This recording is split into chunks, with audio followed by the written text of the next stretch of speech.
tardes. Un placer estar aquí con ustedes y bueno, todo este periodo lectivo.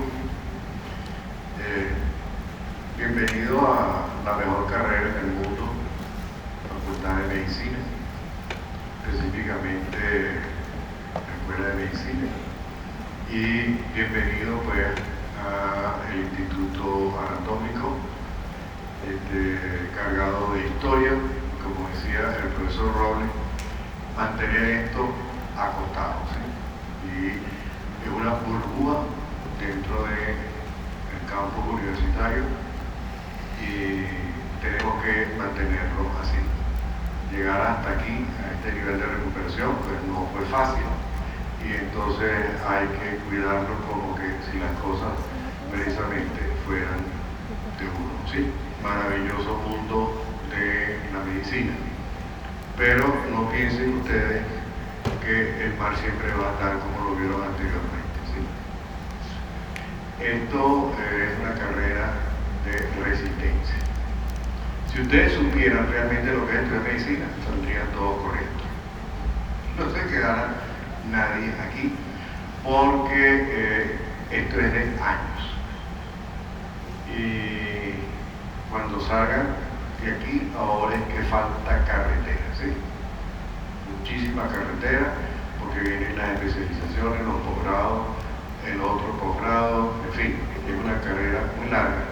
Y bueno, en el camino van a haber tormentas, pero la idea de nosotros es que ustedes se gradúen de médico. Realmente no tenemos ningún interés en estar formando anatomistas ni morfólogos, sino que ejerzan a lo que ustedes vinieron, que es ser justamente médicos. Y la anatomía, aquí tenemos una estatua famosísima que está en Firenze, de Miguel Ángel Buonarroti. La anatomía es la base, ¿sí? Y anatomía y fisiología completamos prácticamente el edificio. Entonces hay que saber anatomía y hay que saber fisiología. Hoy, siglo XXI, con todas las técnicas de diagnóstico que tenemos, la anatomía sigue siendo fundamental. Y ya desde el siglo XIX se estableció lo fundamental que es precisamente la anatomía. Y los conocimientos no van a entrar por la osmosis ni se lo van a meter ahí, ¿sí? Que es el cuadro famoso de Jerónimo Pozo. No, simplemente que son ustedes los que tienen que estudiar, ¿sí? Y estudiar bastante.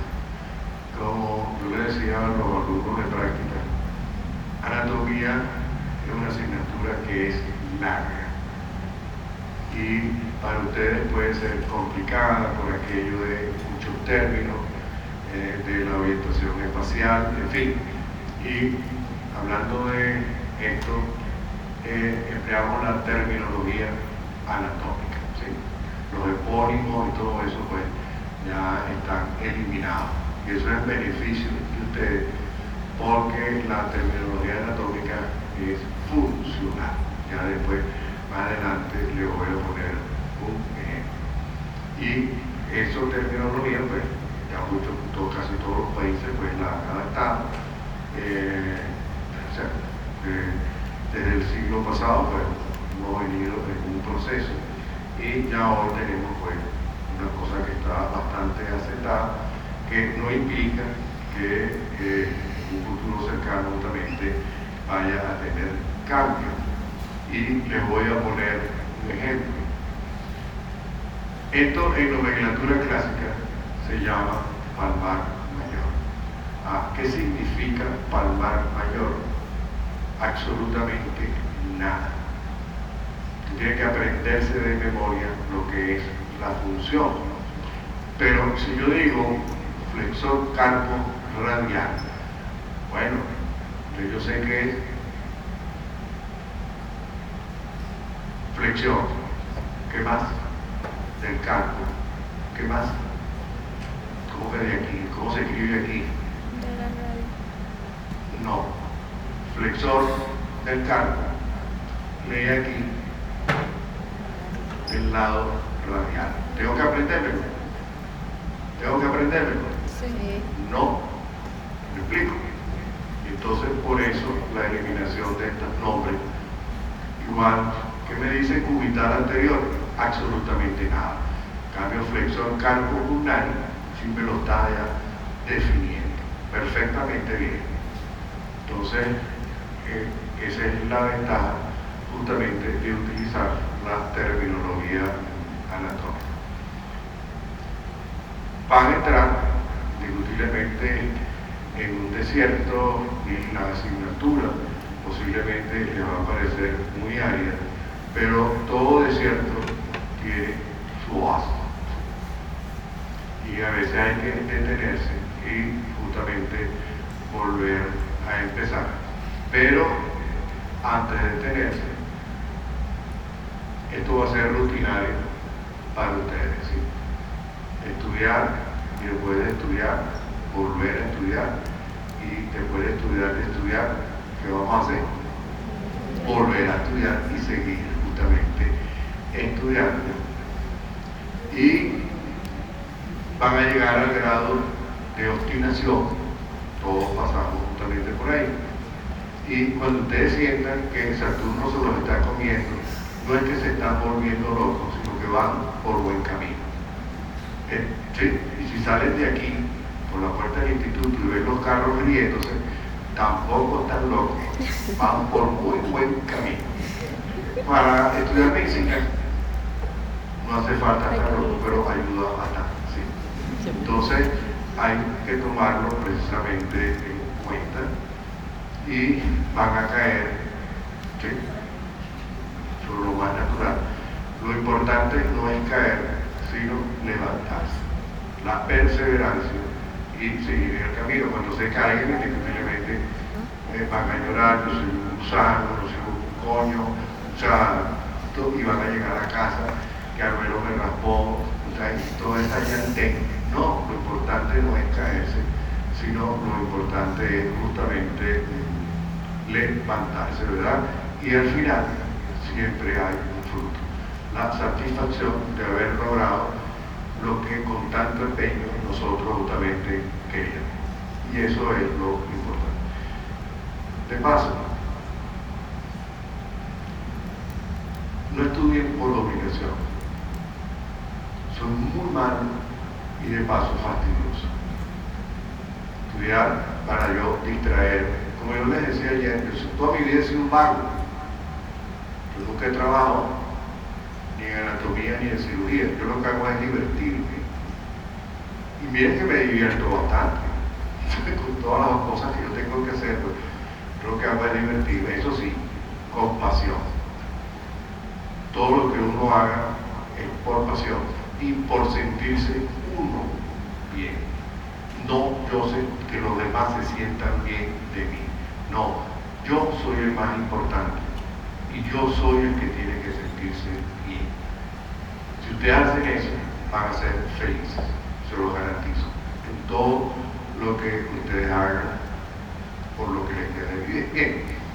La anatomía para su estudio se vale de una serie de ciencias auxiliares que una parte la vamos a ver aquí, la otra parte es neurociencia, que es anatomía 2, que es el sistema nervioso, sí, neurología, pero aquí vamos a ver una serie como la planología, ¿sí?, la biología, la artrología y eso que también ustedes ahí, que es la osteología, que incluye el estudio justamente de los huesos. Y eso nos lleva a lo que es precisamente el esqueleto.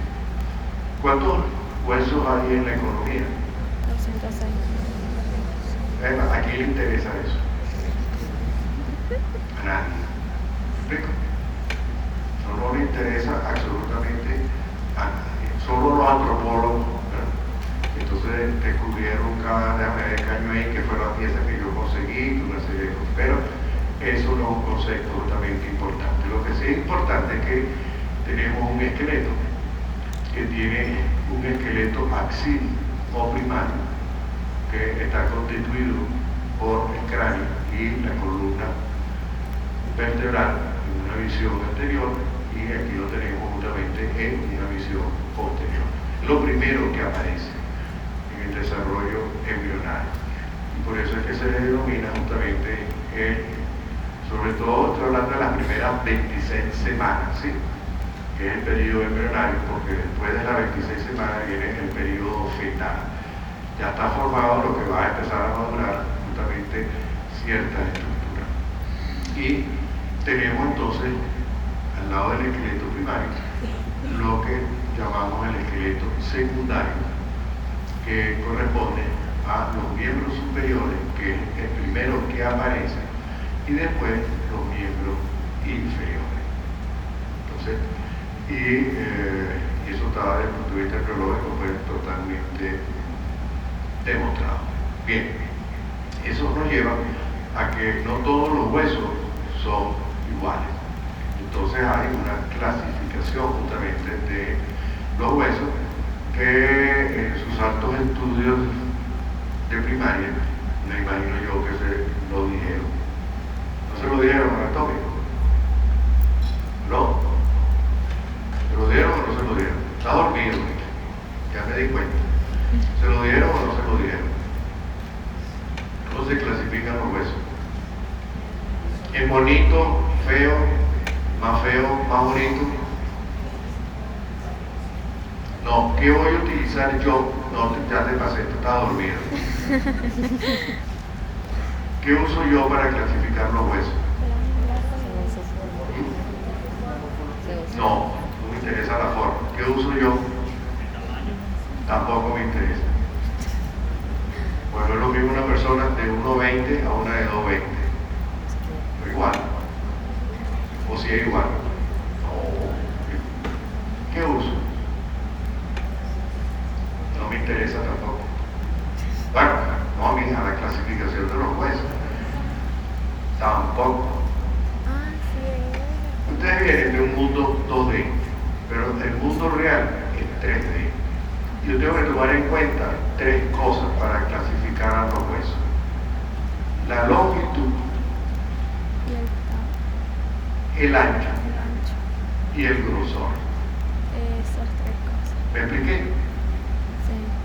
Entonces, esos 3 elementos son los que yo tengo que tomar en cuenta para clasificar a los huesos. Entonces, no es la forma, ni el tamaño, ni si son chiquitos, grandes, bonitos o feos.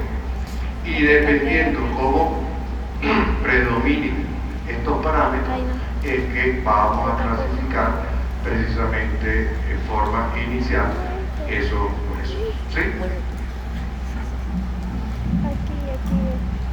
Tanta preguntadera, así no van a venir más a clase. No van a venir más. ¿Qué hueso es ese? Y si yo le digo que no, que soy el profesor, ¿a usted me va a contradecir? ¿Con quién es usted? ¿Con quién es usted? ¿Con qué profesor me tocó práctica?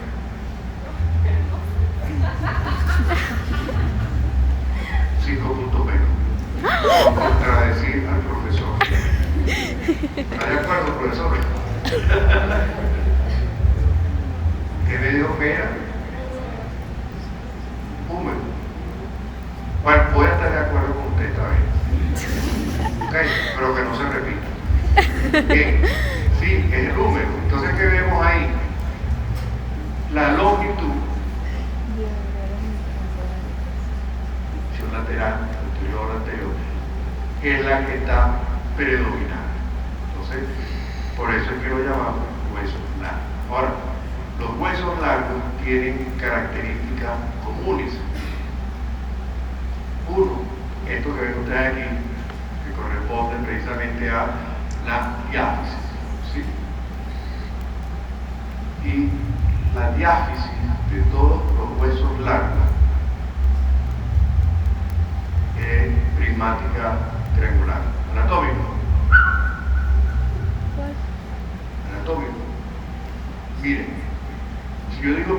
geométrica triangular, ¿cuántas caras tiene? 3. ¿Estás seguro? Sí. Triangular así. 3 así. ¿Y por qué no así? Ajá. Claro que es lo mismo. Entonces, todas las diáfisis de los huesos largos tienen 3 caras, pero esas caras van a cambiar de nombre. Y si tiene 3 caras, ¿cuántos bordes va a tener? 4. ¿Estudiaste geometría? ¿Ah? ¿No? Bueno, tiene 3, entonces 3 bordes y tiene 3 caras. Pero aparte de eso, tiene 2 extremidades, que la denominamos epífisis, una superior o proximal y una inferior o distal. Estas epífisis van a presentar elementos articulares y elementos no articulares. Fíjense aquí arriba de la cabeza del fémur, esto es articular y presenta 2 elementos que son la tuberosidad mayor y menor, que no son articulares. Igual aquí vemos 3 estructuras que son los epicóndilos, medial y lateral, que no son articulares, y abajo vemos evidentemente el capítulo y lo que es la trónea humeral. Entonces, fíjense que estoy hablando de características comunes, ¿sí? Y eso ya cuando vemos un hueso largo, pues, en línea general vamos a ver eso. No todos lo hacen, pero la mayoría sí lo va a presentar justamente. Sigamos adelante. Fíjense, este es un fémur que estamos viendo la diáfisis, ¿la ven? Prismática, triangular. ¿Quedó claro el concepto? Sí. ¿Seguro? Ok, sigamos adelante. ¿Qué hueso es ese? La escápula. La escápula. Entonces fíjense que la longitud y el ancho, más o menos iguales, abiertamente a Romina ante el grosor. Y entonces todo hueso plano va a tener 2 caras, no puede tener más. En este caso la estamos viendo por su cara posterior, y aquí la estamos viendo por su cara altamente anterior. Esas caras pueden cambiar de nombre, explico lo que les quiero decir, depende del hueso que estemos estudiando. Y lo otro, que va a presentar bordes. En este caso pues tenemos 3 bordes, uno mediano, uno lateral, uno superior, e igualmente tenemos ángulo. Entonces va a haber cara, borde y ángulo, ¿sí? Entonces una característica común precisamente de estos huesos anchos. Y eso nos lleva que parte de la mano ósea es esto. El carpo. El carpo. Bien, aquí entra en juego la terminología anatómica, triquetum, lunatum, capitatum, amatum. Olvídense de lo que está en los libros, me estoy explicando. En la segunda fila, el amatum, el capitatum, el primer triquetum, el lunatum, o sea, cuando nombrarlo todo. Aquí ningún parámetro va a predominar, porque son más o menos iguales y tienen en forma irregular la forma cuboidea, ¿sí? Entonces, no nos interesan tampoco los detalles, salvo por raras excepciones, simplemente, sobre todo en la mano, pues, ciertos aspectos que después se irán viendo más adelante. Pero los estudiamos en conjunto, primera fila, segunda fila, fila proximal, fila distal. Pero no como antes, o sea, el detalle de cada hueso, porque realmente ahí no vamos a llegar a nada, ¿ok? Ustedes no, ya que sean traumatólogos, como los doctores que tengo aquí al frente, ¿verdad? Ellos sí tienen que saber absolutamente todos esos detalles. Pero aquí ven, y en algo que vamos a insistir mucho, en la imaginología, ¿sí? Y aquí ven ustedes, fíjense, el capital, estamos hablando del carpo. Y en esta radiografía estamos viendo este que está aquí, que es el talo, y este sí conservó su nombre, que ¿cómo se llama este? El calcán, ¿verdad? pero se le sigue describiendo pues así como huesos cortos, ¿verdad? Y claro, los del pie son diferentes a lo que vemos en la mano. Bien, no todos los huesos entran de la economía en esta clasificación de largos, anchos y cortos, ¿sí? Entonces tenemos lo que se llaman justamente variantes y hay lo que llaman alargados. El nombre de esta, bueno, la clavícula. ustedes no saben por qué se llama clavícula. Las llaves de la Edad Media eran parecidas a esto y por eso porque le pusieron clavícula. ¿Sí? Nada que ver con la función. No se sorprenda, profesor. Eso me lo dijo el profesor Duque el martes de la semana pasada. El profesor Duque de Caldas, Colombia, conversamos mucho y entonces me dijo que él había averiguado el nombre de clavícula y se refiere obviamente a eso. Pero tiene una parte central, tiene unas extremidades, de la extremidad externa de la clavícula, la extremidad acromial, y generalmente estos alargados se le van a escribir dos caras y dos bordes. ¿Me explico? Le voy a mostrar otro hueso alargado. ¿Cómo se llama eso? Las costillas. Clavícula. ¿Sí? ¿Quién tiene más clavícula? ¿El hombre? Más costilla, ¿el hombre o la mujer? O sea que usted no es católico. Vamos mal. Se leyó el Génesis. Sacamos al hombre la costilla, ¿verdad que sí? Entonces son la costilla misma. Pero eso es la Biblia, ¿verdad que sí? De paso, tremendo el gusto. ¿Okay? Tremendo el gusto. Pero bueno, fíjense, en general, hay costillas especiales, también tienen dos caras, una lateral, una medial, y se le describe dos bordes, un borde superior y un borde totalmente inferior. Y eso, una extremidad posterior, que es articular, y una extremidad anterior, que también es articular. Con la diferencia en que la anterior es una fibrocartilaginosa y la posterior es una sinovial. Ya vamos para allá, no se preocupen. ¿Okay? Entonces, seguimos avanzando. No voy a preguntar más por ahora. Esto es una vértebra y específicamente yo sé que es una vértebra lumbar. Ya después veremos la cara. Entonces, ¿por qué se llama radiado? Presenta una masa y de esa masa sale justamente prolongación. De hecho, aquí estamos viendo el proceso transverso y estos son los procesos justamente espinosos. Ya nos hablamos de ambos. Y por eso es que se llama justamente radiado, ¿sí? Y el ejemplo típico lo tenemos justamente en la columna vertebral. Hay unos huesos que son como muy delicaditos, mírame y no me toquen. Y el que yo les estoy mostrando está a nivel de la fosa orbitaria, de la cara medial, que forma parte de otro hueso del cráneo, pero que se llega diferenciado. Y entonces estos son los que llaman huesos justamente papiláceos. El bóver puede incluirse también dentro de esos huesos papiláceos. ¿Okay? Son muy pocos los que hay realmente en la economía como huesos justamente papiláceos.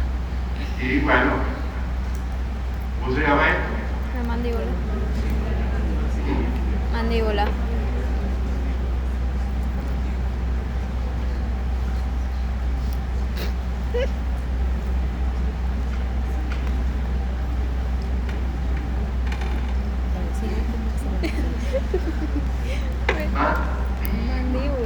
Palabra que aguda, llama, dura.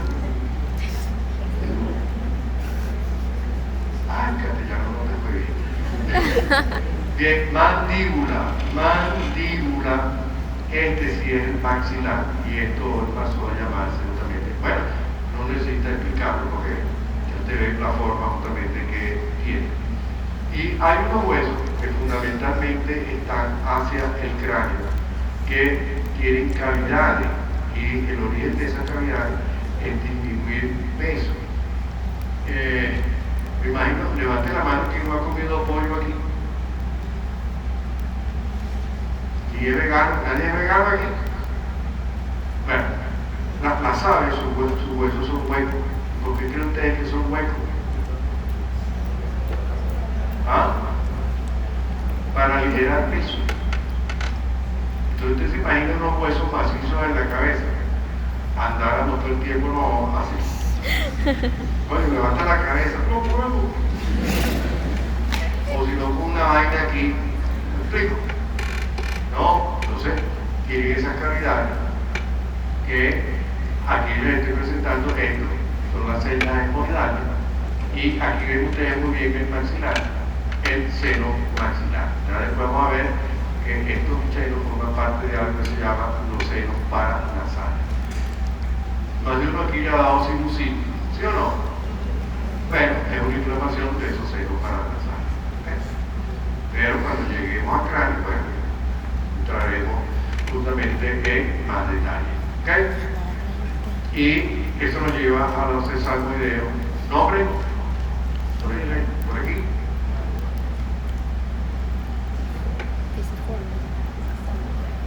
¿Ah?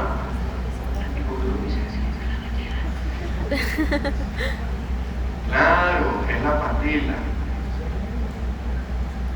No rótula, es la patela. En relación justamente con el complejo articular de la rodilla, lo veo por su cara anterior y lo veo. No son abundantes tampoco, este es el más grande de los sesamoideos, por eso lo traigo de ejemplo. Y hay otros huesos que están como de más, que son los superlumerales, y que generalmente, porque en la vida siempre hay excepción, los conseguimos hacia la calota craneal, y que en la bóveda o calota craneal están entre la sutura. ¿Lo están viendo?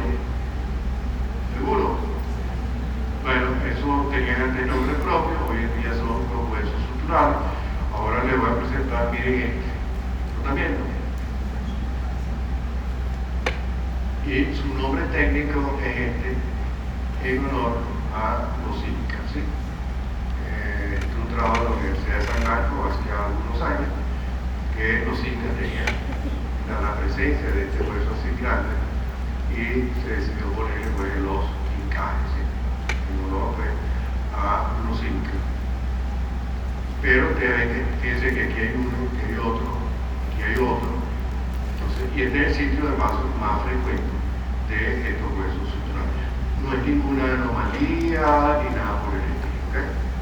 Hay muchos estudios que se han hecho, pero que no están comprobados si eso pudiese tener alguna significación desde el punto de vista patológico. Pero nada de eso, hasta el sol de hoy, está justamente confirmado. Y nadie se ha muerto de eso. Y lógicamente lo vamos a tener en la configuración interna, que es la médula ósea. Eso se lo dejo yo pues, a los histólogos, ¿okay? Que ya le van a hablar del tejido óseo y toda esa serie de cosas. Y un aspecto importante es esto que ven ustedes aquí, que estamos en el periodo fetal, ya, embrionario y fetal, que son los puntos de osificación, o sea, que son los que dan origen precisamente a los huesos. Entonces hay puntos de osificación primarios y hay puntos de osificación secundarios. Miren, esto tiene tanta importancia que hoy en día ustedes saben que sale una dama embarazada, bueno, hasta ahorita sale una dama embarazada, bueno, más adelante no sabemos cómo van cambiando las cosas. Y una de las cosas que se hace en el eco es precisamente determinados huesos, ver esos puntos de osificación. Y eso me va a dar la madurez fetal. Si ese feto viene bien o viene mal. Entonces, eso es sumamente importante. Incluso después del nacimiento, ven ustedes aquí que son los cartílagos de crecimiento, ¿verdad que sí, doctores? Entonces, eso es importante. ¿Okay? Porque es estresante. Acuérdense que el hueso es un tejido vivo, ¿sí? Que sufre, llora, padece, se casa, se divorcia, se enviuda, en fin, toda esa serie de cosas. Un tejido que está muerto. ¿Okay? Y ahí ven ustedes entonces las funciones que tiene. Usted protección, imagínese usted el cráneo que aloja una parte del sistema nervioso central que es el encéfalo, ¿sí? Claro, a veces se devuelve la tortilla y en vez de protección, ¿qué pasa? Lo daña. Le damos un martillazo a usted, hundimos esa tabla y a quién dañamos, al cerebro. Eso es lo que entonces, claro, inicialmente de protección, pero puede voltearse justamente la tortilla. Y esto que es sumamente importante, porque esto va a estar relacionado justamente con las articulaciones, ¿sí? Eso es importantísimo. Y bien, ¿saben qué árbol es ese? El araguaney. Ay, alabado sea el Señor. Bien, sigan sentaditos ahí, no tienen por qué molestarse, pero no se me escondan tampoco, ¿sí? No tienen por qué esconderse. Entonces, eso nos lleva hacia la artrología, que se encarga justamente del estudio de las articulaciones. Y yo voy a hablar sobre lo que es la clasificación biomecánica, no eso que está en los textos de anatomía, que ya está diartrosis, ancentrosis, sinartrosis, olvídense de eso, porque eso no tiene nada que ver con lo que sucede justamente en la realidad. Y la clasificación biomecánica es una clasificación de tipo morfofuncional, que puede que les parezca a ustedes un poquito complicado, pero después que se meta uno en la cosa se hace bastante sencilla. Yo lo que les voy a hablar no llega ni al ABC de la biomecánica articular, ¿sí? Vamos a estar claros, porque esto inclusive va mucho más allá. Aquí está otro traumatólogo, doctor, perdón, que lo dice, usted es primero que yo dos. Usted es primero que yo dos. Bueno, los traumatólogos aquí saben las prótesis, y todo eso se ha desarrollado pues a través de esto que es justamente la biomecánica. Entonces, hay conceptos fundamentales en biomecánica. Fíjense, en anatomía topográfica, esto lo llamaríamos la región braquial y esto la región antebraquial. Pero en biomecánica se habla de eslabón proximal y de eslabón distal. Y entre los dos eslabones tenemos una articulación que es el complejo articular del codo. O sea, esta articulación actúa entre dos eslabones. ¿Me explico lo que les quiero decir? Un eslabón proximal, que ahora es brazo, y un eslabón distal, que ahora es el antebrazo. Igual para el miembro superior. Y cada uno tiene un eslabón terminal, en este caso la mano y en este caso justamente el pie. Y en conjunto constituyen cadenas cinemáticas. Hay que estudiar las articulaciones de conjunto, porque en la vida real así es que actúan. ¿Me explico? Entonces, estudiar una sola, no, hay que irlas relacionando precisamente esas articulaciones, porque eso es lo que le va a quedar justamente a ustedes. Y la importancia, entonces, que fíjense, esto es una cadena fundamentalmente cinemática abierta. Y para que esta cadena funcione, de aquí hasta aquí, todo tiene que estar en perfecta condición. Y esas articulaciones tienen que trabajar en forma armónica para los movimientos que yo voy a hacer. Si no, no estamos haciendo nada. Y eso es lo que pasa precisamente en la vida real. Pregúntese a un pinche para que usted vea. Que va más allá, pero estamos en miembro superior ahorita, ¿ok? Nos quedamos ahí.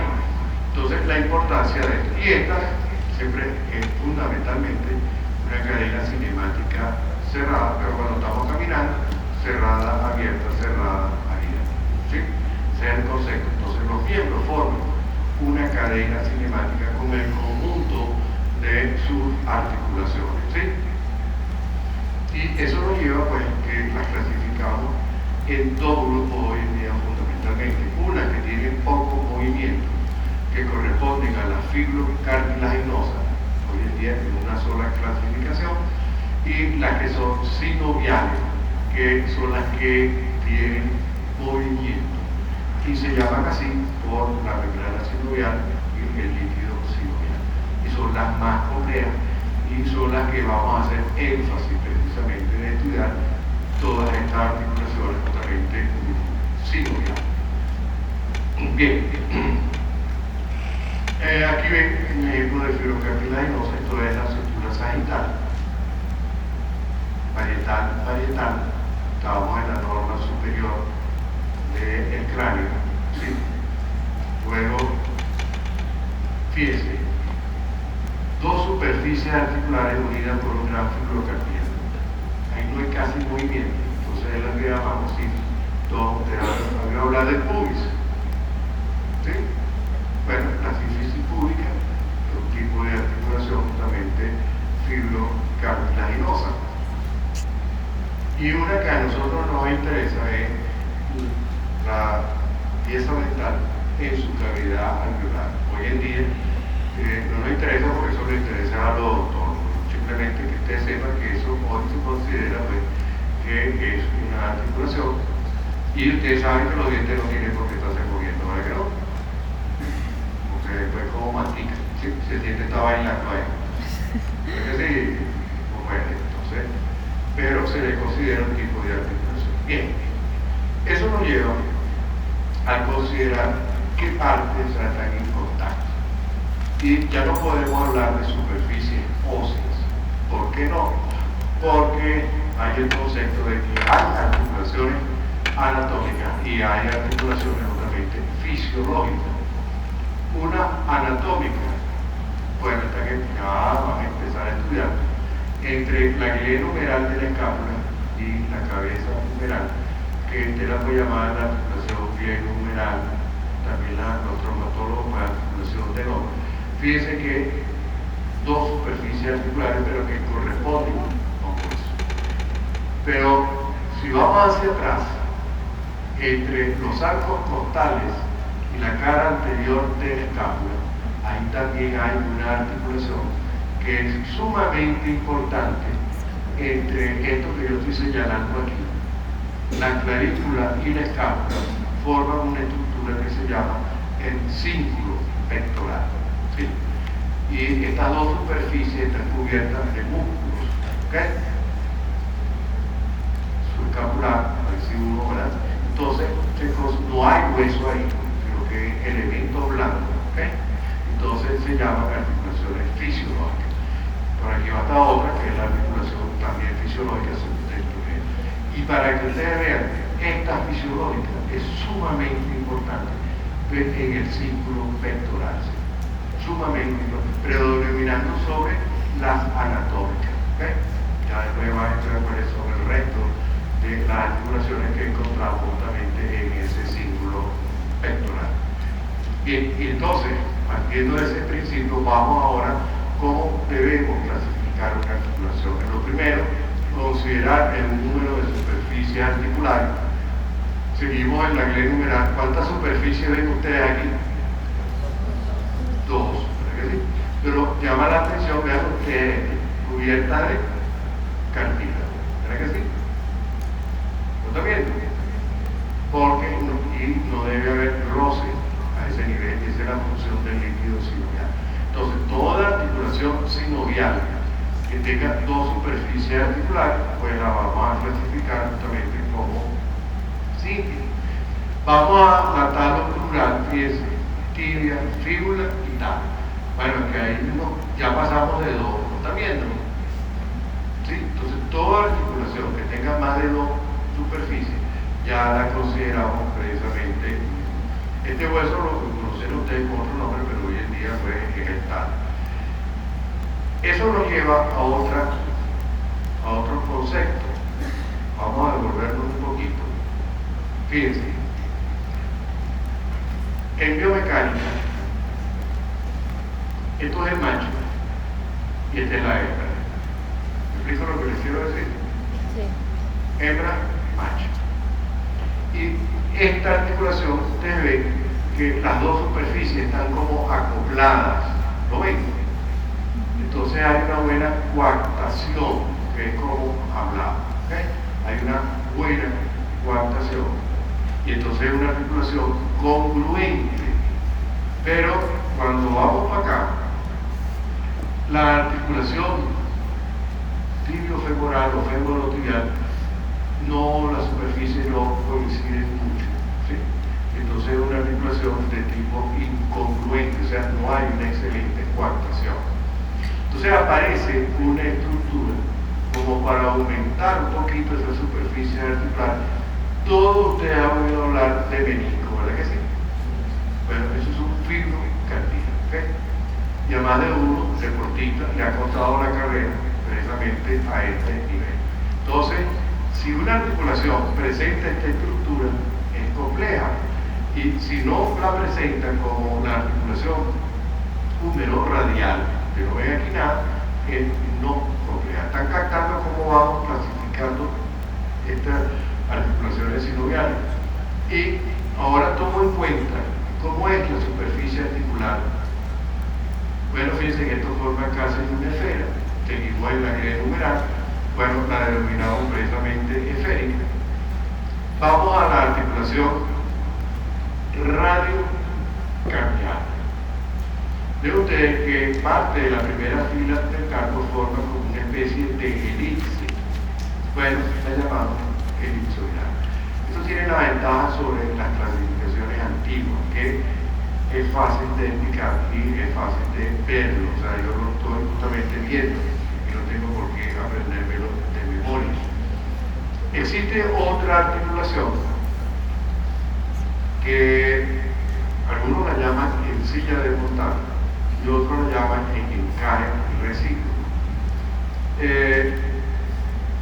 Ella tiene una característica muy especial, que las dos superficies articulares son cóncavas y convexas a la vez. ¿Han visto una silla de montar?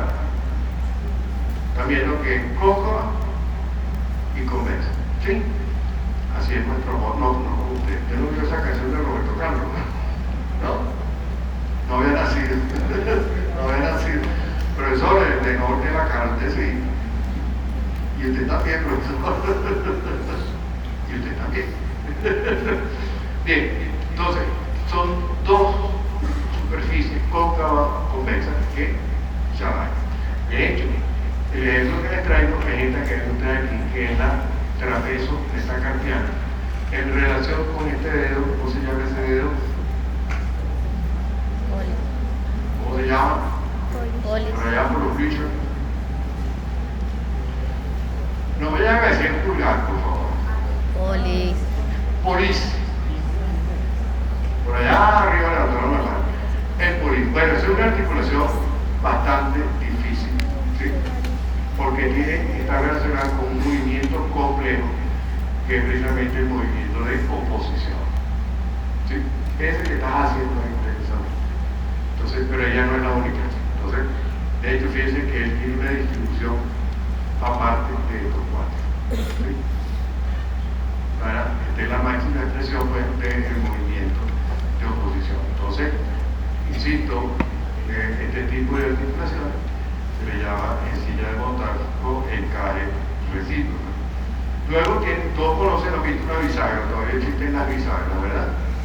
Bueno, un ejemplo típico es precisamente, estamos otra vez en el codo, que es la húmero ulnar, ¿sí? Y por eso se denomina justamente en bisagra. Hay una articulación muy especial, hay dos articulaciones en la economía que cumplen esto. Yo les traje el ejemplo que vamos a ver ahora, o sea, en estos días, pues, ¿sí? La otra, cuando entremos en volumen. Y me quiero referir a esta que están viendo ustedes aquí, que es precisamente la radio ulnar proximal, que, fíjense, tengo esta superficie, ¿y qué hace esto? Y les explico lo que les quiero decir. No me quiero referir a lo que hace la radioulnar distal ni lo que hace la radioulnar intermedia. Pero por eso es que se llama, ¿lo están viendo todos? Hace esto, gira, ¿ok? Entonces, solamente dos articulaciones hay en la economía que cumplen estas características. Y eso nos lleva a ver ustedes aquí clarito la acromioclavicular. las dos superficies son planas, bueno, la clasificamos precisamente como plana. Bien, empezamos con la parte complicada, lo que es el eje del movimiento y el plano del movimiento. Your attention, please. Fíjense, están viendo lo que estoy haciendo, ¿no? ¿Lo ven todos? Sí. O sea, este movimiento se hace en un plano. Parece que estamos en el mundo tridimensional, 3D, no 2D. Entonces, esto se hace en un plano. ¿Estudiaron el plano sagital? No parece. Pero bueno, se hace en un plano.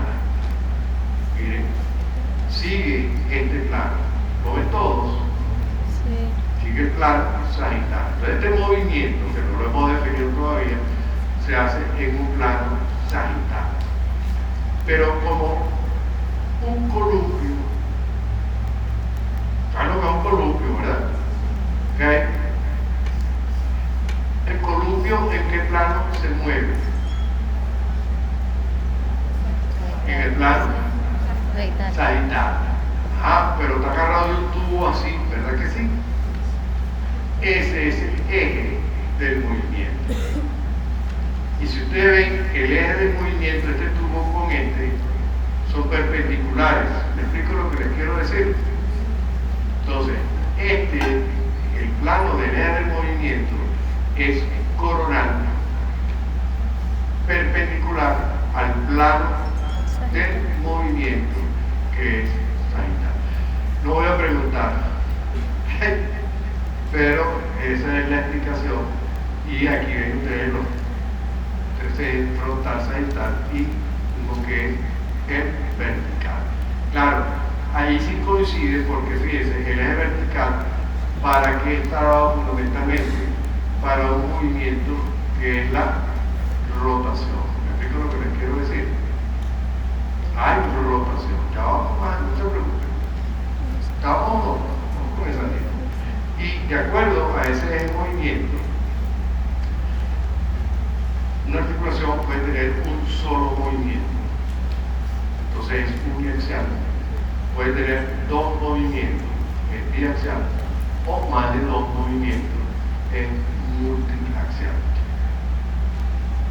¿Estamos claros? Seguimos, paramos, seguimos. Voy más allá, ustedes ven ahí que lo que hemos clasificado como plana, bisagra y el pivote no tiene sino un movimiento o grado de libertad, que es como se habla desde el punto de vista mecánico. ¿Okay? Movimiento más todo grado justamente de libertad. Cuando voy a las que tienen dos movimientos, bueno, le puse dos ejemplos también, las elipsoidales y las de caer recíproco. Y llegamos a las multiaxiales, que son las esféricas. En la esférica hay la reina, la que no le gana nadie. ¿Quién es? La escala numeral, la situación de nombre, o sea, esa es la reina. ¿Y quién le sigue? Coxa femoral. El coxa La femoral. coxofemoral. Pero esta es la reina, porque esto está diseñado. Mire, ustedes no saben el gran paso cuando los ancestros de ustedes bajaron de los árboles. El mundo cambió. La cosa es estar así y otra cosa es estar así. Entonces, esta mano queda otra cosa. ¿Verdad que sí? Gracias a Dios. A usted. Entonces, ¿ven la diferencia? Entonces, esta es la reina. Esto está hecho para movimiento. En cambio, esta está hecha para otra cosa, pero que tiene también justamente movimiento. Bueno, ya les había explicado lo que es el plano del movimiento, ¿sí? Entonces eso nos lleva a los grados de libertad o movimiento. Lo decía justamente esta mañana. Esto es un solo movimiento, uno solo. Flexión, extensión. Un solo movimiento. Luego tenemos separo, aproximo, ¿sí? Abducción, abducción, ya le quitamos la D a esta porque eso se volvió a esta. La rotación medial o lateral y la mezcla de todos estos movimientos es justamente, eso demostrado matemáticamente, ¿ok? Está demostrado, es la suma de todo esto. Para hacer este movimiento se van rotando, valga la redundancia, todos estos tres movimientos para lograr ese movimiento. Entonces no es un movimiento, sino que es la sumatoria de esos movimientos. Ahora, ¿que son los únicos movimientos? No. Y le voy a poner como ejemplo para que ustedes lo busquen. Hay una articulación que es sumamente importante, que es la ATM, que es la articulación temporomandibular. De paso, ellas son gemelas, hermanas inseparables, siamesas, porque para funcionar tienen que estar las dos bien. ¿Te explico? Pero no puede haber una y la otra no quiere trabajar. No. Y esas articulaciones tienen unos movimientos especiales, ¿sí? Pero cuando la profesora Sheila les hable de ATM, les va a explicar entonces esos movimientos especiales. Pero los movimientos básicos son estos justamente que yo les he señalado aquí. ¿Sí? Ya. Bien. Para complicarles la vida, para no hacerse la fácil, hay una cosa que se llama la cinemática. ¿Sí? Pero esto es un concepto general.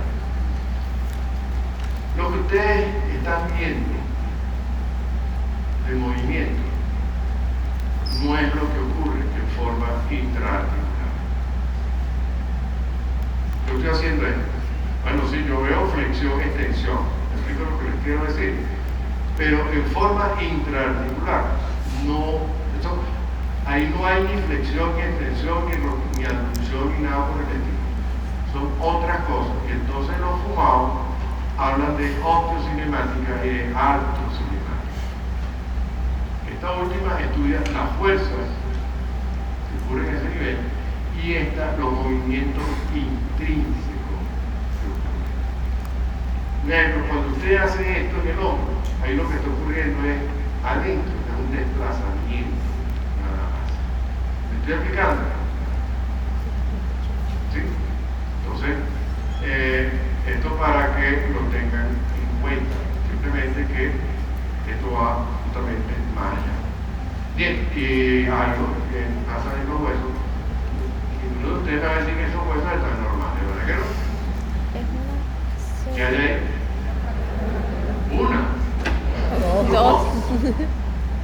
Eso es así como para el profesor tirado, porque eso falla ahí, ¿verdad, profesor?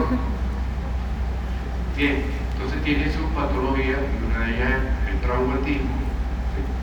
Y la radiología tiene que ser fundamental. Usted no va a ver un hueso nunca en la vida así aislado, sino que van a ver radiología. Entonces tiene que en el futuro verla, acostumbrar el ojo, la vista, justamente a esa estructura, ¿sí? Y ahí, fíjense ustedes, un tumor. Bueno, espero que lo hayan quedado así y así, y por su atención, muchísimas